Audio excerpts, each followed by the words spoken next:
the way to build wealth in this country, and there's no question about it, is to keep your money away from the government.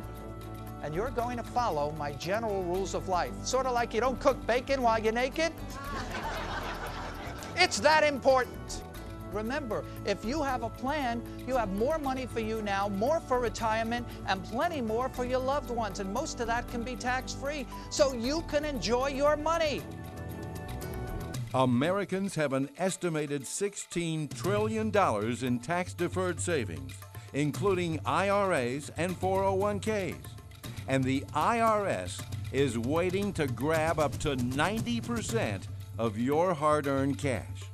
Ed Slott will show you how to protect it. The Wall Street Journal called Ed Slott the best source of IRA advice. And USA Today said it would be tough to find anyone who knows more about IRAs than CPA Slott. Ed Slott is recognized as the leading expert about tax-deferred savings and is on a mission to help you and your family keep all the money you've worked so hard to accumulate. In Stay Rich Forever and Ever. Now, here's Ed Slott. Okay, thank you and welcome everyone. Well, what's more fun than spending time with a CPA talking about taxes? Well, I'll tell you, it's the taxes that will determine how much fun you're really going to have with your life savings, your retirement money. That's what we're talking about today. When I use the term IRA, which I'll be using quite a bit today, I'm using that as an umbrella term. So when I say IRA, that means all your retirement money. So it's your 401k, your 403b, your company pension plan, all of that tax-deferred money. So what is tax-deferred? Well, that's easy. That's kind of like your deal with the devil. And as with any deal with the devil, there's a day of what? Reckoning. And they have a name for that date. It's called your required beginning date. That's the date that our government has decided that they're just sick and tired of waiting for you to drop dead and they want their money back. That was always the case. That's the income tax. This money's also subject to estate taxes. This is highly taxed money. But here's the thing. Who's going to get that money? Do you ever have those dreams? Sitting around thinking, well, I've worked my whole life.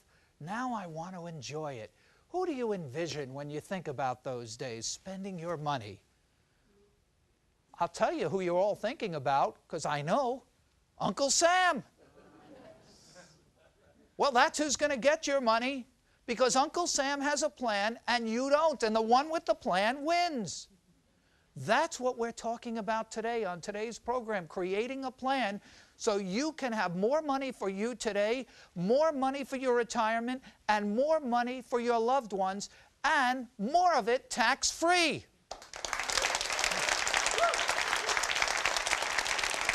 And anybody can do it, and that's what we're going to show you in this program. But you need a plan, what I call an exit strategy. You put the money in, do you have a plan to get it out?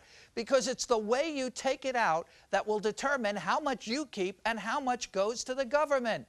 Most people have no plan. And we have a bad situation in this country. Remember, taxes right now are very low. I know nobody will ever say that, but taxes are very low. This may be the lowest tax rates you'll ever see. But we're hitting a perfect storm of financial disaster that are going to sink a lot of boats. I call it the ship, S-H-I-P. And when the ship hits the fan, taxes are going to go through the roof. What do I mean by the ship? S, Social Security. H, health care.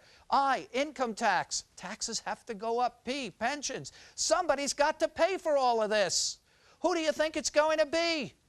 You and me. I call this new economy we're entering a yo-yo economy. Y-O, Y-O. You're on your own. Businesses are out. They don't have pensions anymore. Look at the headlines. Look at this piece from the cover of the paper. These are not stories in the back of the paper.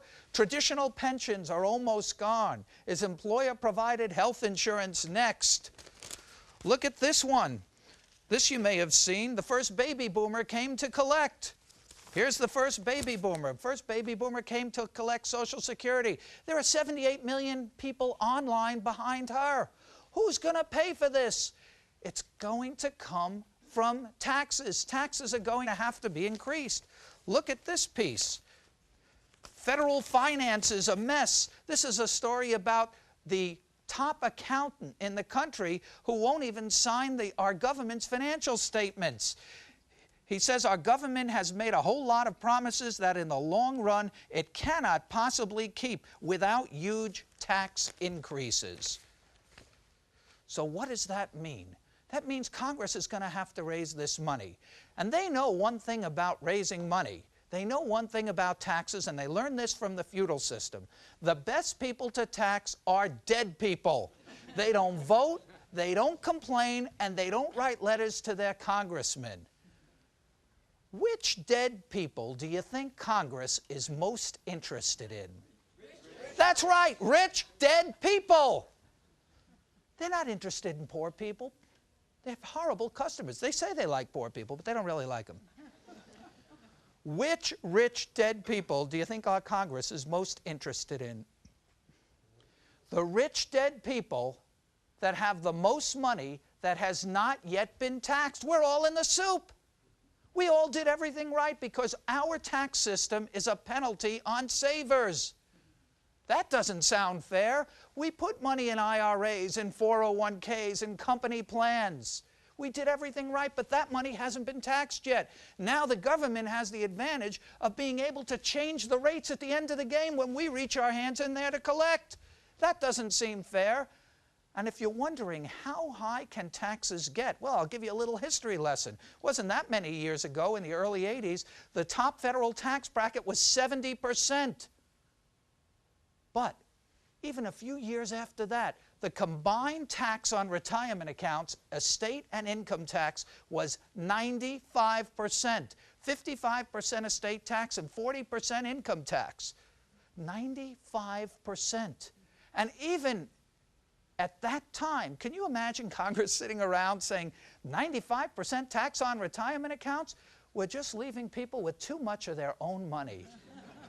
And they went and created a third tax on top of the already existing 95%, a 15% excise tax. We used to call it the success tax, the excess accumulations tax. Another 15% on top of the already existing 95%. This went on until about 1995 when one sorry beneficiary inherited a large IRA and got hit with all three taxes, what I call the trifecta of taxation. His combined rate was 103%. In other words, he was a negative beneficiary. They wanted him to kick in. And he said, but I don't even know the guy. And they said, but he's your father. And he went to tax court in one of the biggest taxpayer-friendly landmark rulings of all time. In that case, the judge said to the IRS, no longer can the IRS take more than 100% of what a person has. Thank you very much. It's a nutty system. But we have to take the position, when we do our planning, that there will be taxes, estate taxes, income taxes, because we know the government needs the money. So we have to create a plan, because if you don't create a plan, you get the government plan. That's how the government gets all their money, from people doing nothing. We can create a plan where you can end up with more for you now, more for your retirement, and more for your family, and most of it tax-free, and in some cases, all of it tax-free. We want more, more, more.